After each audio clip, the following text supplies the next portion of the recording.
नमस्कार, मी अशोक मंडलिक. आज मी रियांश मल्टीटेड प्रायव्हेट कंपनीमध्ये आरोग्य सल्लागार म्हणून काम करत आहे. मी आज ह्या काकांना 3 महिन्यापूर्वी अमृत ज्यूस दिलतं. ते आम्हाला कळलं होतं की यांना फुफ्फुसांचा आजार होता, म्हणजे फुफ्फुसांचा कॅन्सर होता. त्यांनी 18 केमो केले. 18 केमो केल्यानंतर सुद्धा त्याला फरक पडला नव्हता. पण आपल्या आज अमृत ज्यूसमुळे आज त्याला एक मेडिकल रिझल्ट चांगला आलेला आहे. आज त्यांच्या तोंडून आपण ऐकूया. सर, तुमचं नाव सांगा. हनुमंत शंकर दगडे. हा सर, तुम्हाला हे अमृत ज्यूस घेण्या अगोदर काय त्रास होता आणि अमृत ज्यूस घेतल्यानंतर काय त्रास बरा झाला? मला कॅन्सरचा आजार होता. अच्छा. आणि कॅन्सरच्या मी 18 केमो केले. त्याच्यातून थोडस नॉर्मल कमी झाले.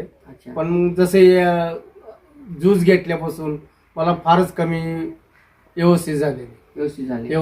म्हणजे तुम्हाला जो त्रास होता तो फार कमी झाला. कमी झाला. तुम्हाला खोकला पण भरपूर यायचा. हा, भरपूर खोकला होता. तो खोकला पण तुमचा कमी झाला.